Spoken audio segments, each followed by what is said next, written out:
हरियाणा के मेवात में कुछ लोगों की आर्थिक स्थिति ठीक नहीं होने के चलते जवान बेटियों की शादी लोग समय पर नहीं करा पाते, जिससे बेटियों की शादी करने की उम्र ढल जाती है। गरीब की बेटी भी अपना घर बसाने की आस लगाती है। मेवात में कुछ ऐसी संस्थाएं हैं जो गरीब लोगों को स्कीम के जाल में फंसाकर खूब चांदी कूट रहे हैं। बता दें कि नीमला गांव का मामला किसी से छुपा नहीं है। वहीं पिनगवा के बुबहलेडी गांव के एक मौलाना पर सवालिया निशान लग चुके हैं। राजस्थान और हरियाणा के मेवात में स्कीम चलाई कि बेटियों की शादी विवाह में कम पैसे में ज्यादा दहेज का सामान दिया जाएगा, लेकिन उन गरीब माँ बाप को क्या पता था कि हमारे पैसे डूब जाएंगे और वे अपनी लाज तक नहीं बचा पाएंगे।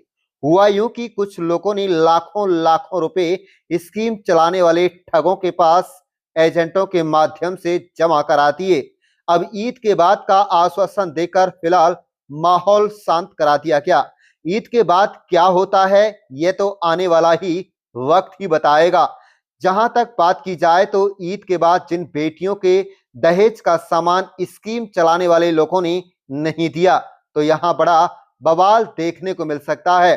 देखा जाए तो कुछ शादियां ईद से पहले हुई थीं, जिनमें कुछ ही चंद लोगों को दहेज का सामान मिल पाया था। कुछ तो ऐसे हैं जिनको मोटरसाइकिल की बात थी, लेकिन मोटरसाइकिल तक नहीं मिल पाई। उन्होंने अपनी इज्जत लाज बचाने के लिए हाथों हाथ मोटरसाइकिल खरीदनी पड़ी और अपनी बेटी के पीले हाथ करने पड़े। सूत्रों से मिली जानकारी के मुताबिक विवाह साथियों के लिए दहेज का सामान देने वाले लोगों ने एक स्कीम चलाई कि बेटियों को कम पैसे में ज्यादा सामान दिया जाएगा। गरीब लोगों से 1-2 महीने पहले ही 1 से 1.5 लाख रुपए से 2.5 लाख रुपए तक जमा करा लिए गए। देखा जाए तो कोई भी संस्था बनाने के लिए उनको रजिस्टर कराना होता है, सरकार को टैक्स देना होता है। इतना नहीं, जीएसटी तक बनवाई जाती है और फर्म तक बनवाई जाती है, लेकिन सुनने में यह आया कि इन्होंने कुछ नहीं बनवाया था और ये लोग नियमों को ताक पर रखकर सरकार से टैक्स की चोरी कर रहे थे, जिसकी वजह से इनका खाता भी बंद हो गया। अब ऐसे में गरीब लोगों को डबल मार पड़ रही है। स्कीम चलाने वाले लोगों ने सिर्फ और सिर्फ गरीब लोगों को ईद के बाद तक का समय दिया है। अब देखना यह होगा कि ईद के बाद क्या बवाल खड़ा होता है, यह तो आने वाला वक्त ही बताएगा। इनका खेल क्या है आप लोग समझ नहीं पाएंगे। चलिए आपको विस्तार से बताते हैं।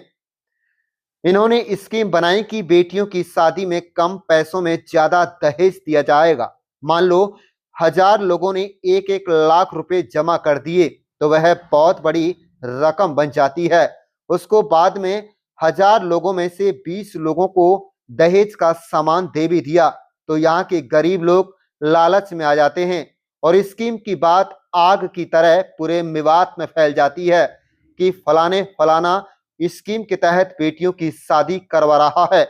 जमा राशि बाकी के पैसे ये लोग खुद हड़प जाते हैं और स्कीम के ठग अपने ठिकाने से रफू चक्कर हो जाते हैं। और ऐसा ही हो रहा है जिसे आप सुनते और देखते आ रहे हैं। अब देखना यह होगा कि ईद के बाद कुछ गरीबों की इज्जत बच पाती है या नहीं, फिर यूं ही सरेआम बदनाम होगी। क्या ये लोग बेटियां का दहेज का सामान दे पाते हैं या नहीं। इस तरह के धंधे को अंजाम देने वाले लोग बड़ी बड़ी दाढ़ियां रखकर, धर्म का चोला पहनकर इस तरह की ठगी को अंजाम दे रहे हैं। इस तरह की ठगी करना क्या इस्लाम इसकी इजाजत देता है? अभी भी वक्त है, समझ जाओ, वरना गरीब की हाय तुम्हें इस मुकाम तक पहुंचा देगी कि आप पूरी जिंदगी सोचने पर मजबूर हो जाएंगे। आप देख रहे हैं न्यू मेवात से लियाकत अली की रिपोर्ट। हमारे चैनल को सब्सक्राइब जरूर कर लीजिएगा और इस खबर पर आप क्या प्रतिक्रिया देना चाहते हैं हमें कमेंट बॉक्स में जरूर बताइएगा।